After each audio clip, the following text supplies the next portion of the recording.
Welcome to Pleasure Lit with Patricia. Today I have got a conversation all about pleasure with Miss Elizabeth Munoz. She's the founder of Soulhaven and the creator of the Radiance Reclamation OS, which is a feminine operating system designed to help high capacity women dissolve burnout at the root and rise to embodied leadership. Blending nervous system regulation science, embodied intelligence, and conscious AI, she now guides women to scale impact without sacrificing their health, family, or radiance, which is so in alignment with my mission. So, welcome to the show. Thank you so much for having me. It's such an honor to be here, truly. Before we get to know each other and have a beautiful, deep, honest, vulnerable conversation on pleasure, I would like to take 3 conscious breaths together, if you're okay with that. Absolutely. All right, let's take a deep breath in through our nose, deep into our belly, expanding our chest as well. And then we're going to sigh it out. So deep breath in.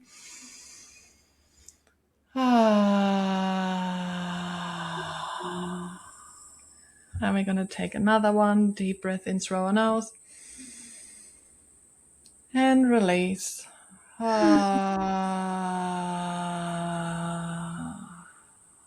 we're going to do one more, giving ourselves full permission to release and voice it out, move, whatever the body feels like doing. So deep breath in through the nose. And exhale.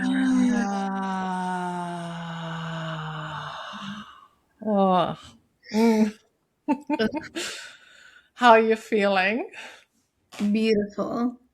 Oh, love that. I would just like to invite you to share as much as little as you would like to, what you feel called to share. If there's anything you do not like to talk about, that's totally fine too. I would just like us to have a real, honest, vulnerable conversation about pleasure, because this is what we are really interested in. We want to know, how is someone doing it? How are they living? How are they really like doing it? And not just the knowledge, the information that we get everywhere else at the moment. And I would like to start with getting to know you where you currently are right now. So right now in your life, what brings you a lot of pleasure? So what brings me a lot of pleasure? Honestly, I have learned to really find pleasure in all of the small things. And so for me, when I get out of bed in the morning, the first thing that I do is just feel into my body and give extreme gratitude for this gift. Because without this body, we would not be able to walk this earth, experience our families, our children, our spouses, and just the beauty that's out in the world. And so, really stepping into that and realizing that the littlest things, flowers, color, rainbows, plants. I planted a whole, I live in Arizona, so it's a desert, and I planted a whole garden of wildflowers. And every time I walk outside and I see a new pink flower or a new purple flower, I'm like, oh, it brings me so much pleasure and joy. And so I just feel that I've really learned through regulation of the nervous system to find pleasure in everything. Oh, this is so beautiful. I was just right there feeling it while you explained it. And when you hear the word pleasure, what does it actually mean to you, or how does it feel in your body? It's an aliveness. It's you feel it at a vibrational level, like your cells feel just, they feel radiant. It's having that connection to everything. It's, yeah, just really being embodied. Knowing your intro and what I've like read so far about you before as well. So you've been through burnout and now helping women to step into their leadership. And I can imagine that has had a shift in how you experience pleasure as well. So how was your story to come to that point where you're now finding pleasure in the most simple things? Yeah. So I grew up in a very patriarchal household, and I remember being a little girl, and I used to love, I find pleasure in everything as a little girl. And so I would climb trees, I would stare at the stars for hours, I would play with ladybugs. And somewhere along the line that shifted, and there was a huge fracture, and I, I just disconnected completely. And so I think through a large part of my life, I didn't know what it was to have pleasure or be connected to my body. And even when I was in corporate, I just performed all the time.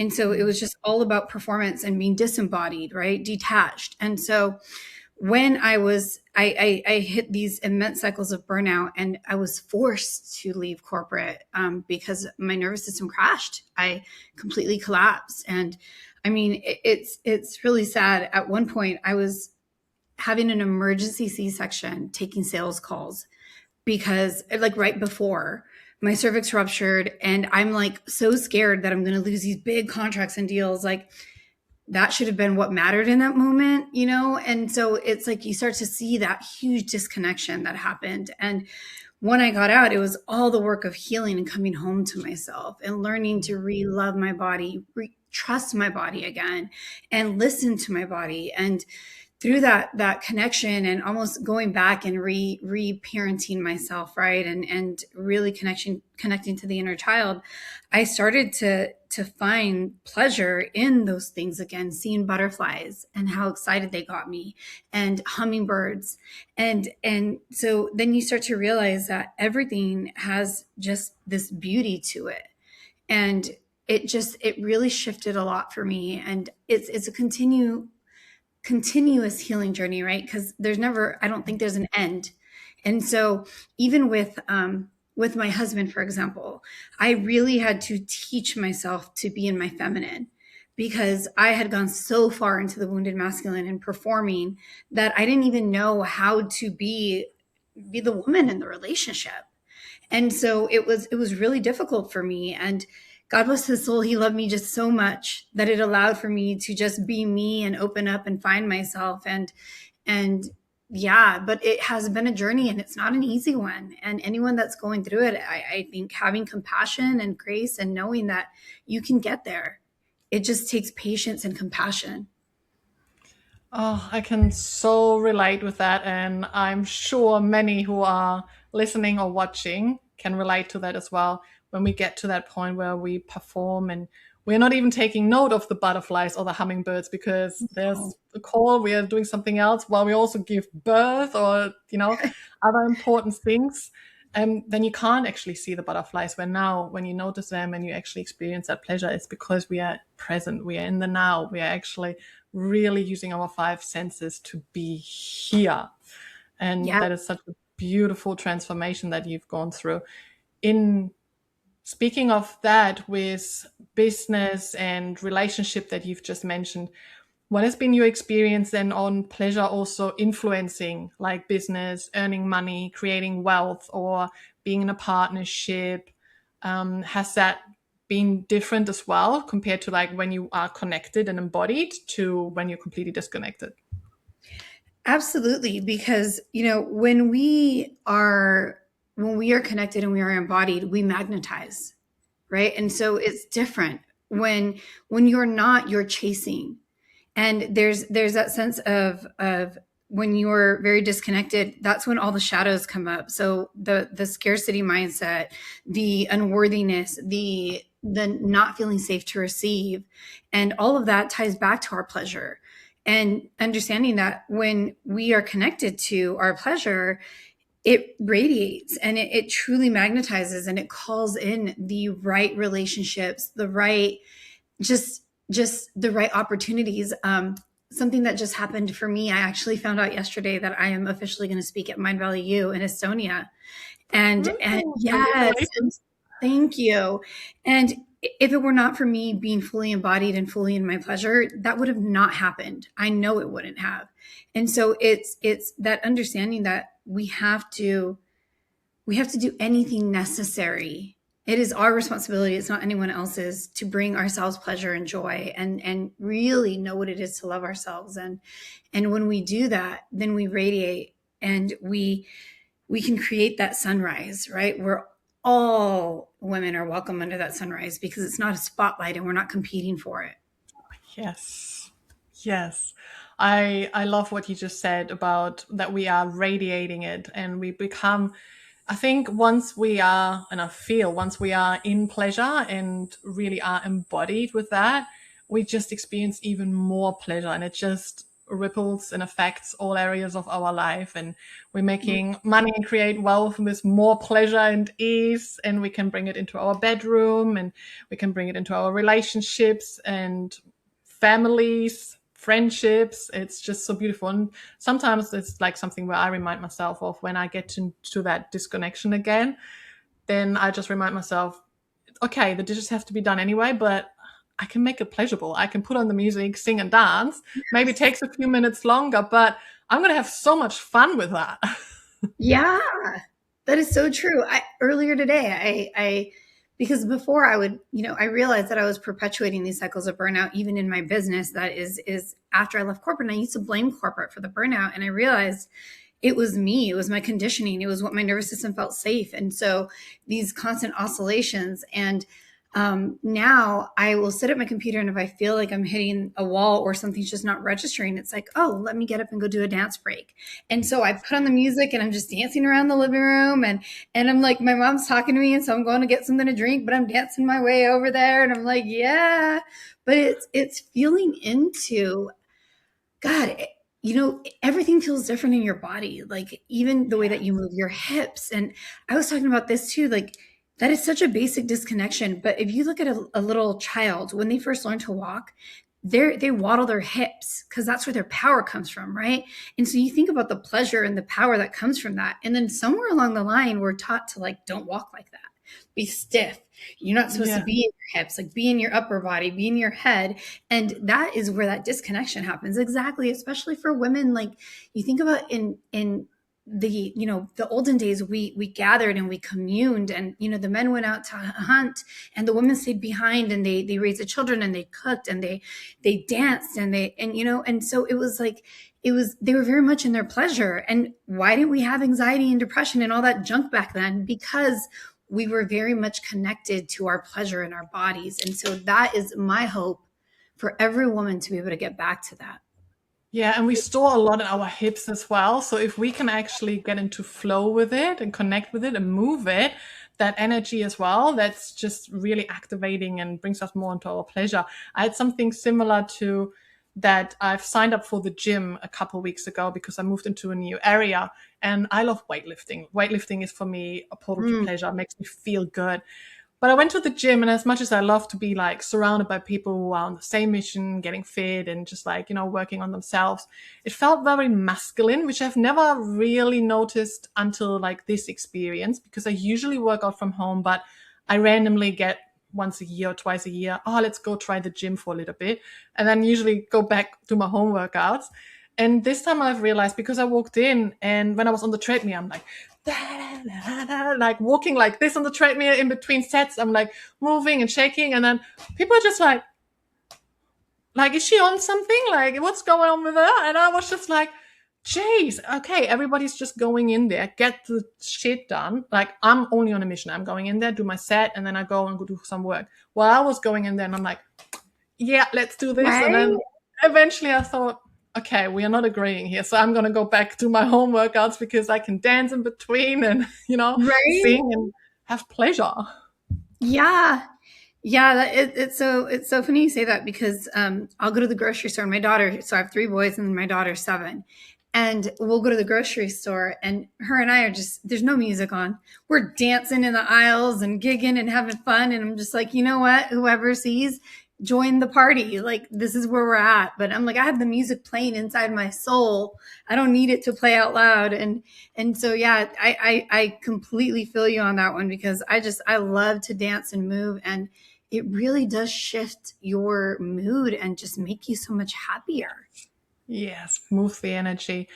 I also want to celebrate you and highlight how much I love that you've actually taken responsibility for yourself and with burnout, for example, not saying, well, it wasn't actually corporate, it was just my own doing, because you were disconnecting and taking the responsibility of saying, hey, pleasure and being embodied is my own responsibility, because this is where I came from too. And I think once I've started to take on that responsibility and not give that power to someone else, Yes. things really shifted for me.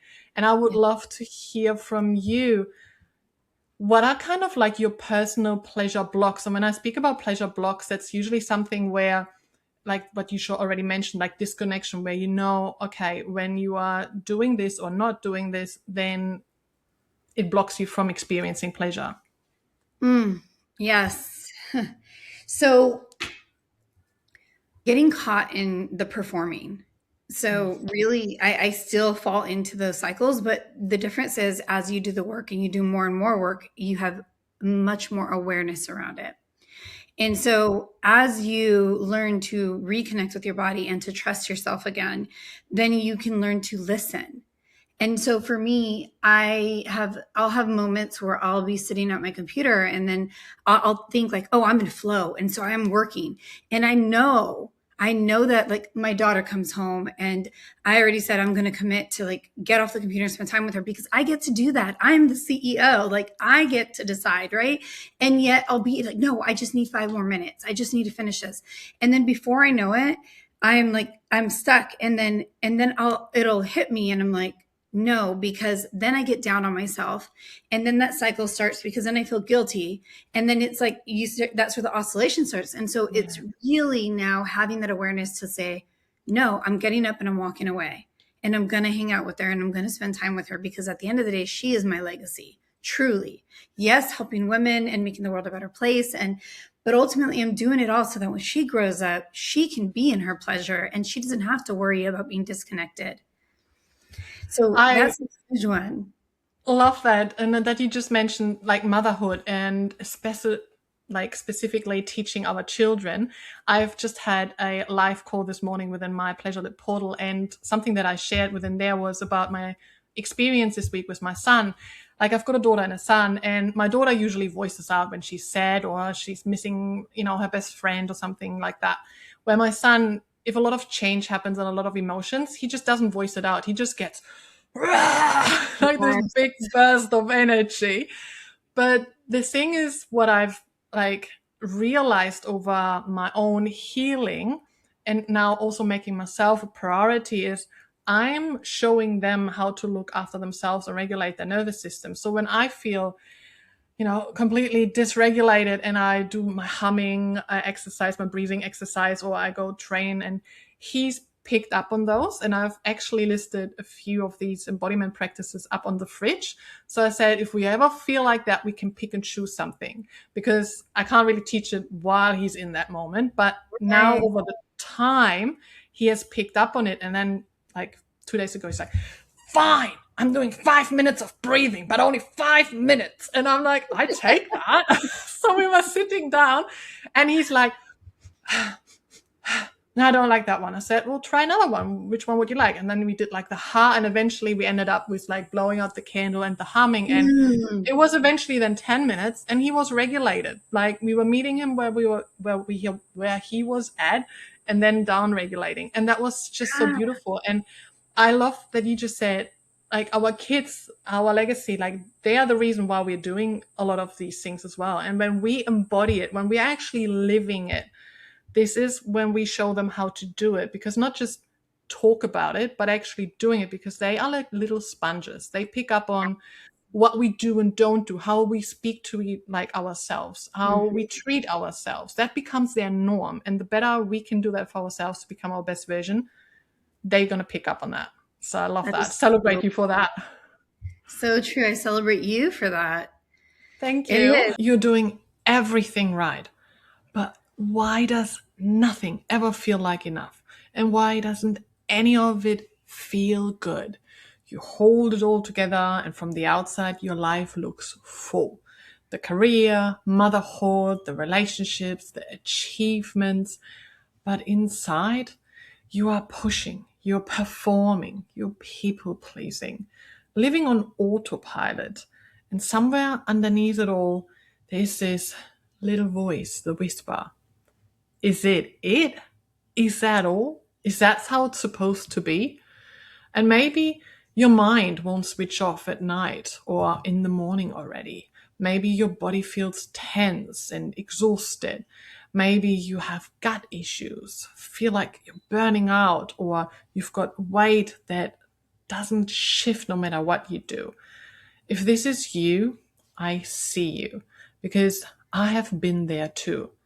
This is a nervous system that has been living in survival for far too long.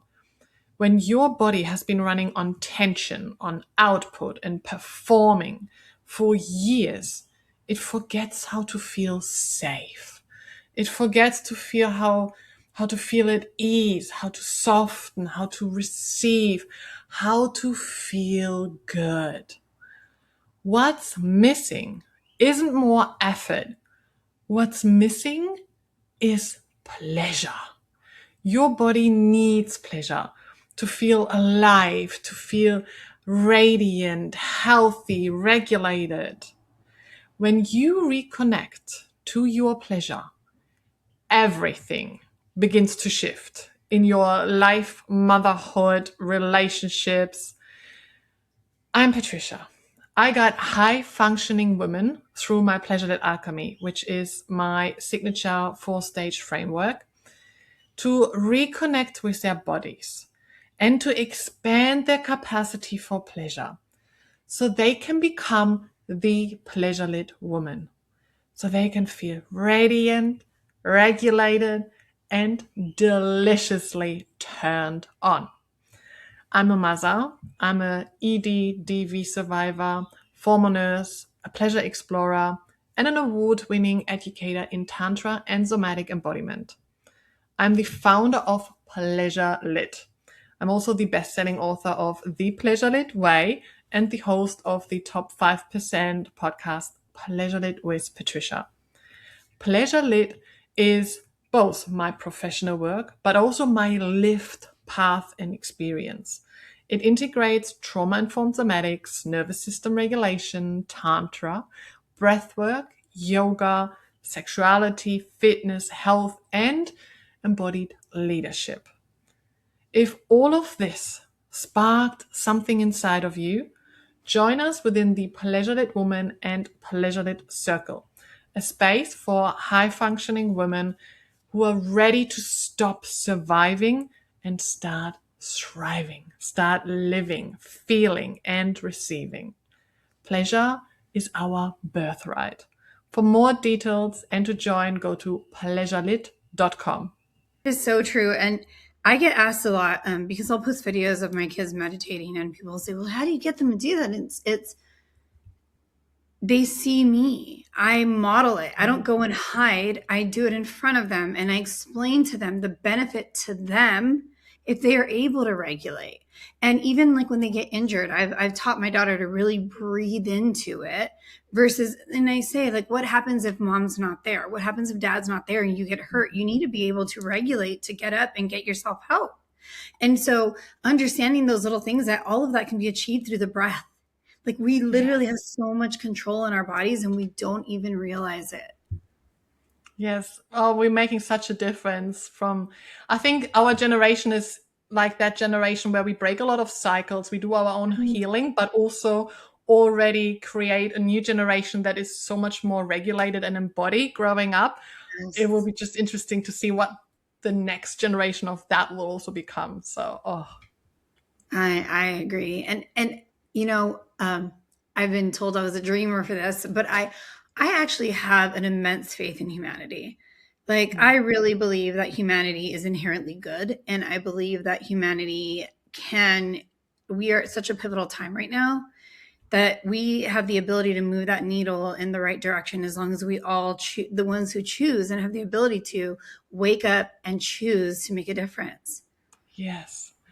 In regards to choosing pleasure, for example, is like, what are your portals to pleasure? When I speak about portals to pleasure, this is something where you consciously choose, could be every day, or at least making sure in your day-to-day life that you do something that you know makes you feel good, brings you joy, brings you pleasure. Like, for example, like when I weightlift, I know I'm feeling good for the day. like, what are your portals to pleasure? How do you make sure you bring pleasure into your day? Mm. So, portals to pleasure, 30-minute, not 30-minute. I do 30 seconds to a minute hugs heart to heart with my little ones. Just like that heart to heart connection. Um, Same thing with my husband. I always have essential oils with me. Oh, So the yes. essential oils that I know that really make me feel good, like bergamot for some reason, I love the scent of bergamot, rose oil, lavender. And so those, and then dance, we talked about this. And it's funny because it could be like this random, like anywhere from Spanish music to um, yoga music to just anywhere, like this range. And yeah, it's whatever is calling to me in that moment. And then again, going outside and just being with the flowers. I'm surrounded by nature here. And so that's one of the things that is a non-negotiable for me. And so when I start to notice that I feel heavy and that something's not sitting right, it's like, oh, I go through these checks. Have I done my breath work? Have I danced? Have I smelled my essential oils? Have I done my heart practices? And I think another big one for me is looking in the mirror and truly just looking in the mirror and telling myself how amazing I am. Like that, because it's so important. I've noticed that in all the workshops that I've had, and even in my retreat, the most profound, like the most difficult and profound realization women have is that they cannot look in the mirror and make eye contact and say, I love you. Hmm. You are enough. And once they can do that, that breakthrough is just, it is transformational. And I would invite, everyone to take a chance at that and try doing it every single day. Yes. I recently came across someone who put it really good into words with our self love. It's actually like we've always fully, like, there is always that full self love within us. It's just because sometimes people say, like, oh, I don't know how to find myself, how to love myself again. You are actually self love. You are love. You're already abundant the way you are. It's just you starting to create a story around it that you love yourself less. And the more you tell yourself and the more you live in that story and create that mask, the more you actually forget who you actually are, that you are already love, that you are already pleasure, that you already are everything that you desire. It's just removing those masks again and then really fully embodying it. It's just so, oh. Yes. I agree. Definitely. I, I think that it makes it really difficult because, as children, we know this. We know that we are worthy. And it's really, so my daughter's 7, and I teach her that we are all perfect. We are all perfect exactly as we are, because I don't believe in this whole like we're not perfect. According to who? The creator created us exactly as we are meant to be. So in the creator's reflection, we are perfect, whether we have one arm, 2 arms, whatever it may be. I have alopecia. I've had alopecia since I was 17 years old, and I used to get made fun of all the time. And now, like, I talk about it so openly because I've learned how to style and how to dye my own wigs and ponytails, but so many women out there are struggling with this, and they connect their self-love to their hair. And it's you are worthy and you are beautiful regardless. Like, our hair is like an adornment, like a hat, and we can choose to wear it or choose to not, but it doesn't change that we are perfect the way we are. Now, we may not take perfect action, but it doesn't change that inherently. To your point, we are love and we are worthy of it. And from the day that we are born, the fact that we were born makes us worthy, period. Interesting perspective with the perfect, because I've actually never looked at it that way. Same with normal. Like, who's to tell us what is a perfect human? Who's to tell us what is normal when you talk about anything? So I usually Well, have, funny yeah, you say that. Just my daughter yesterday, she was like, Mom, like, what makes us normal? And I was like, what is normal? like normal according to whose standards? Like either we're all normal or no one's normal. It's one or the other. Like there is no, because every single one of us is so uniquely different and so uniquely and so similar. And so it's like, but yeah, it's just funny you say the whole normal thing, because I literally just had that conversation yesterday. Yeah. I have that usually when I talk about kink, because everyone's just like, oh, I don't know if I'm kinky. And I'm like, we are all kinky, because kink usually means, anything that's not normal. But who's to tell you what's normal in your erotic preferences? And because we all have pleasure preferences, sexual preferences, we Yes. all have them. We all have likes and dislikes. So who's to Right. tell that is normal and that is not normal? So in the end, we're all kinky in a way or another. I agree. Truly. Are there are there any or is there any a tool or a practice or a book or anything that was really significantly on your journey that has changed a lot for you around pleasure? So, Existential Kink. Hmm. I love that book. And Pussy, a Reclamation. Yes. For me, those two have been truly eye-opening, just really shifting the perspective. And I always thought that it was me being kind of taboo, because I teach my children that they have a vagina and they have a penis, and I don't give them nicknames. And I Hmm. even, my son, he's 8, and again, feel free to judge whoever's going to, but my son said, Mom, why do boys have a penis? And it reminded me of Kindergarten Cop. Why do boys have a penis and girls have a vagina? And I said, well, because women give birth to children, and our bodies are meant for that. And that's how we were created biologically. And so that's how we deliver our babies. And he's like, wait, so women deliver their babies through their vaginas? And I'm like, yes, we do. And then he's like, how does that happen? I said, it's magic, real Yeah. magic. But you'd be amazed at what kids, if you just explain it to them in normal terms and you don't make it weird, they're like, oh, okay. Like even periods, my kids all know about periods. My daughter, since she was little, she knew what a period was. Like my boys know about periods. I'm like, and I even taught my 14-year-old, I'm like, one of these days, one of your friends is going to start her period and she's going to need you to lean on, so she's not stuck in the bathroom for hours crying by herself because she doesn't know what to do. I was like, so this is what I am teaching you guys. And my son's like, Mom, I watched your TikTok where you're talking about periods. And I'm like, you're damn right. You should share it with all your friends. I love that, because I just had a conversation about this week too. And we're using also normal body parts, like we name it all. They are we are open minded here, and I love that I feel honored and blessed that they come to me and ask all these questions. And because we've had these talks as well, like my son, I think it was when he was 5, he had like a banana cake and that looked like a vulva shape. So he Mm, runs around, he's like, Mom, look, it looks like a vulva, but just totally normal, not like a word, oh my God, you can't right. say that. Like totally Yeah. normal. And my daughter, I'm sensing like lots of changes are already happening. So we've talked about like when she gets a period, what we're going to do, and having a ceremony, and like really talking about it. My mom didn't do that with me. It was like, you get your period, you're left alone. I had all these questions and there was no support. Where now I'm going to do like a little ceremony to invite her into womanhood and say goodbye to the little girl, and, like say Yeah. thanks and be grateful. But also we talk about the period, because when I'm in that phase just before my period, I'm getting a little edgy.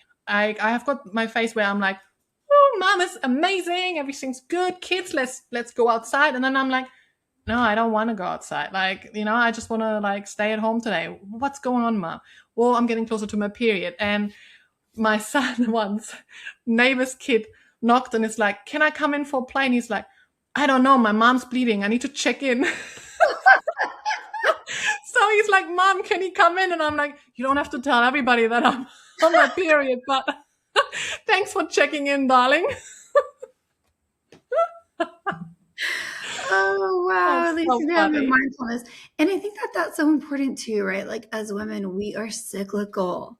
We run on these 28-day lunar cycles, and understanding, right? Like the different, the luteal phase. And so just Yes. where are we in our energy, and giving ourselves grace for that, and just knowing that it's okay. Like, it's okay to have downtime. It's okay to take breaks. It's okay to retreat and not feel shame for it. Yes. A lot has changed when I started working with my cycle, and especially now we work for ourselves. So we can actually schedule things in where we create content when we're ovulating and maybe do the editing when we're in our luteal phase. So we can actually work with it. I would love to hear from you. How do you help others to experience more pleasure? And for anyone listening and watching, if they would like to connect with you, work with you, where can they find you? So my website is soulhaven.com, and my handles for everything are at Miss Elizabeth Munoz, Munoz. And we did talk about, kind of that. And so on LinkedIn, it's Miss Elizabeth Munoz as well. And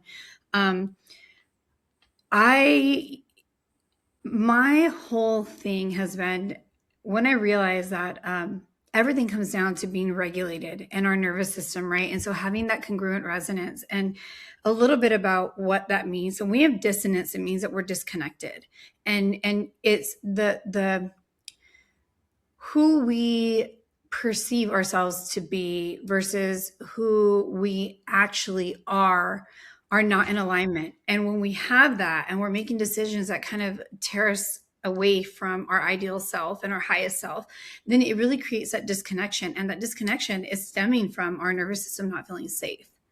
And so really understanding to come home to ourselves has then, it's all science backed because I'm certified through the Heart Math Institute and Heart Mind Coherence, and I have my degree in psychology, and so when you start to really look deep and understand how the nervous system works, and how, especially as women, everything is carried in our bodies, and when we start to move those emotions through, and we start to allow for pleasure to come in, and what I have found is radiance is something to be remembered.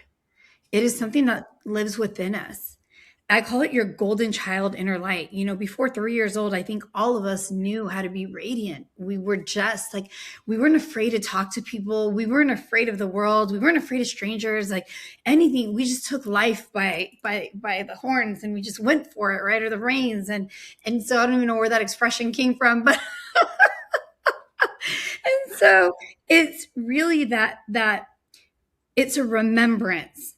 And I hear so many women say, like, oh, I don't know what my purpose is. If I only knew what my purpose is. Like, your purpose is to experience pleasure and joy on a daily basis. Anything that brings you home to that is your purpose.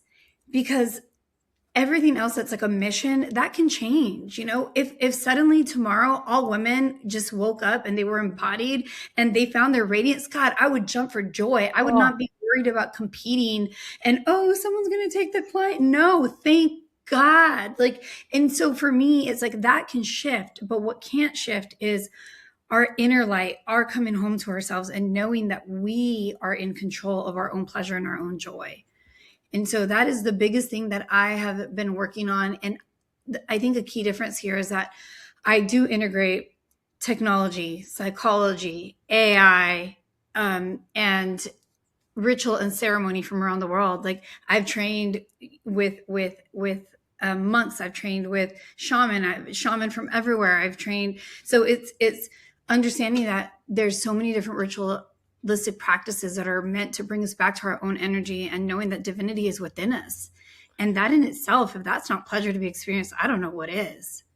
it's interesting how, like, when I read that in your bio as well, how you bring in conscious AI. I was like, that's an interesting take. Like, how does that look like for you? Because you usually see one side or the other. So yeah, I'm all for technology. Let's, like, focus on AI, or no, let's focus on ancient rituals and, bringing back that. But you kind of speak in a way that you kind of like weave it all in together. So how does Yeah. that conscious AI look like? So here's the thing. I'll start with this, that AI is not going anywhere. And we can either be a part of shaping it, or we can continue to complain of it being shaped unethically by others. So more women and men, but more women who are conscious, who are purpose driven, need to start shaping the technology, because or else it's being shaped without us and we're being left out. So if we want our voice to be expressed and where technology is going for our children, then we need to take responsibility and ownership of that. Now, with that, I have always been kind of like tech forward. And so when I was in corporate, I understood the way technology worked and big data and all of it. I mean, this stuff has been around forever. If people are just thinking that it's new and hearing more about it because it's becoming more mainstream. But when so I integrate like tech for everything. I mean, I have all the meta glasses. I have compression boots through Therabody. I have the red light mask for, my skin, and I have the inner balance device. So with the Heart Math Institute, but then Vibrators. yes. But when you think about it, it's like all of these things can be done without technology as well, right? And so when I went on my healing journey, I would meditate for 3 hours a day. I would do yoga for an hour a day. And at the end of the day, it's like we also have kids, right? And so, and we have lives and we have spouses and we have careers or we have businesses, and we can't sit there and be monks in caves. And so Yeah. technology helps us to be able to get the same impact in a shorter amount of time. And what I have created, and when I say conscious AI and the integration of it, because I am so connected and I am so spiritual, and I do feel immensely connected to earth energy and the elements, and understand that we have all the elements within our body, right? We have wind and fire and earth, and so when we start to see the way that everything is just kind of like synchronous and works together, then you think AI is almost like the Akashic records on earth, because it is a collective of all of humanity that has input their knowledge and wisdom into it. And so it is, again, our responsibility to also be a part of that. It's a part of that becoming. And so I have created it's a Radiance Reclamation OS, where I've literally created an operating system that every single day I'm having conversations with it. When problems arise, all of the different breath works I've learned, I've spent probably well over $200,000 on my growth and my development and everything that I've learned, and not to mention the thousands of hours, right? And so not everybody has time for that. So I was Yeah. able to put that all into an operating system. And when you have that, like, it literally has saved me on so many levels, like, because business is in there,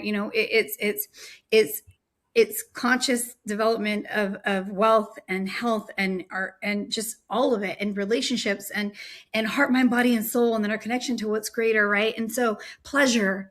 And I can have a literal conversation with my AI about, hey, I'm feeling a little disconnected from my pleasure today. I'm not really sure what's going on. Like, can you help me out? And it'll be like, all right. And it'll start asking me questions. Have you done this? Have you done that? Have you tried this? Like, have you danced? Have you? And it is just so beautiful, because even when I have a disagreement with my husband, I will lean on the AI, but the AI is literally a reflection of me at this point, because that's how I've created it. And I've even put parameters in there where it's like, you do not call women lazy, you do not call women broken. And so it knows like non-pathologizing language. And so again, when I say that, it's here, it's not going anywhere. So we need to take responsibility for shaping it. And even with our children, instead of being afraid of it, teach them to utilize it ethically, consciously, instead of mindlessly, right? Because it's meant to be a tool and a resource for us, not take over for us. Yes, it's similar to when kids grow up and they are allowed to have sweet treats or not sweet treats, in regards to, like, I've got a cupboard where there are sweet treats in there, and I've also got a bowl of sweets that's on the kitchen table at all times. When some other kids sometimes come over for play dates, like, oh, and then they go over the bowl. Where my kids, they can just walk past it for days and they're like, yeah, I'm not interested, because it's just there. Yeah. And it's interesting where others like restrict, no, you can't have this, it's not allowed. But if you teach them, okay, this is just, a sweet treat. It's not something that's like really nourishing, but it can be yummy and delicious. And now and then you can have it. And here it is when you want it. Of course, it takes some time to get to that stage, but it's about teaching it. Where the other is like restriction, I'm not allowed to have it, but then they don't know how to deal with it once they're adults, or they are in that stage where they can have that supply, and they're like, whoa, okay, give me all of it. Yeah. Yeah. Yeah. Yeah. And you know what too is, so I don't know if you have this girlfriend, but I know that, like, I think the majority of everyone has this girlfriend where she's like your number one cheerleader, but not exactly in the best way. Like when you call her and you're like, hey, I'm having a disagreement with my husband, she's like, oh, bump that guy.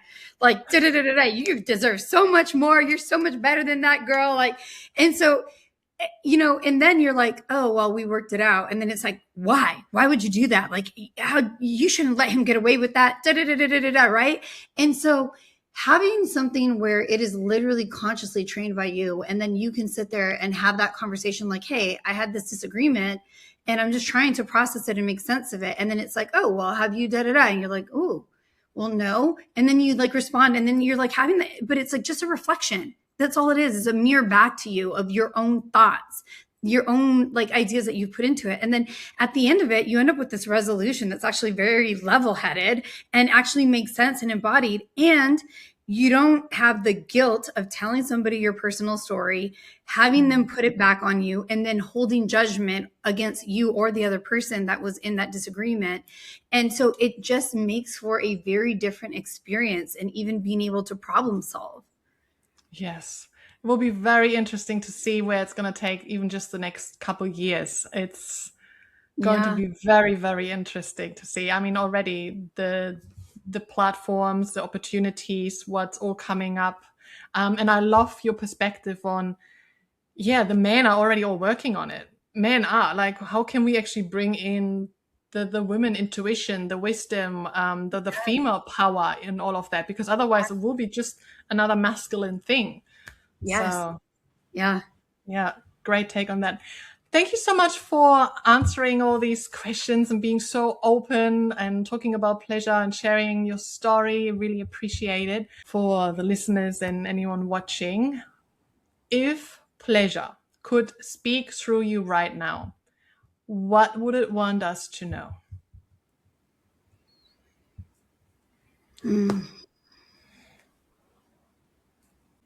That there is room for all of us. We don't have to compete with each other. I love that. Oh, letting that sink in. Thank you so much for coming on the show and yeah, sharing all about pleasure with us. Thank you for having me.